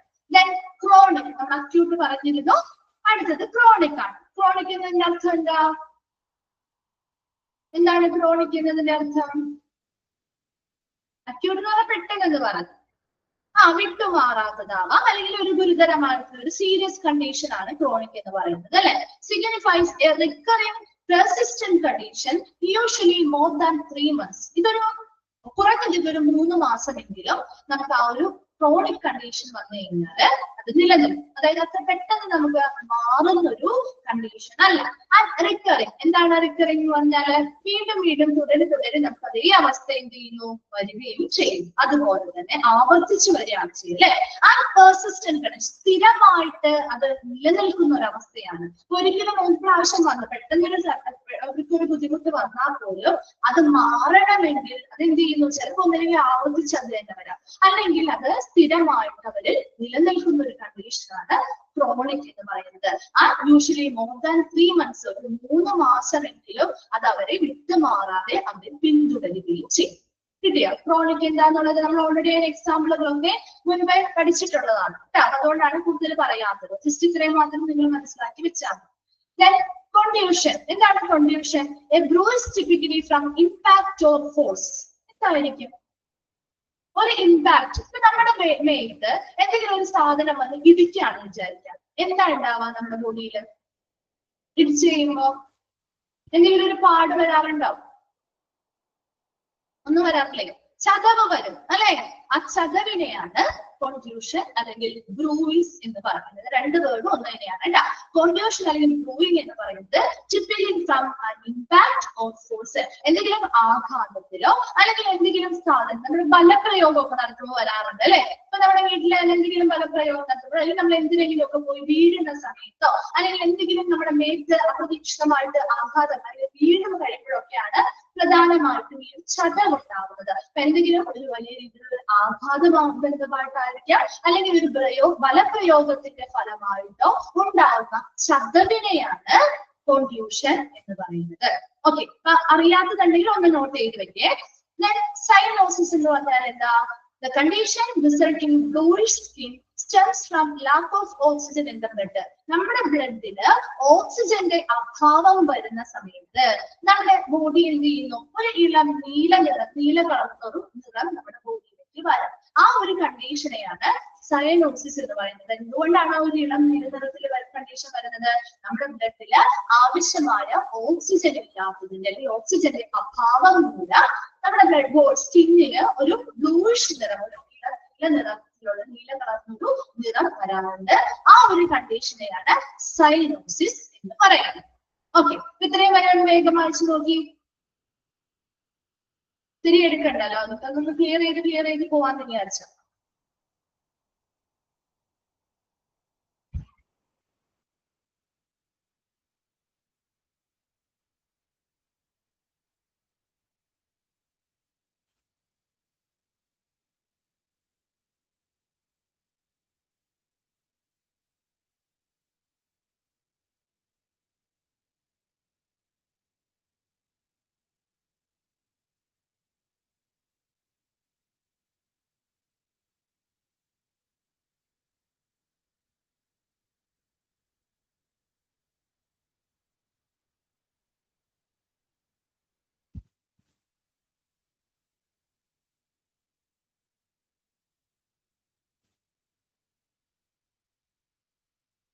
ഓക്കെ, ക്ലിയർ ആണോ?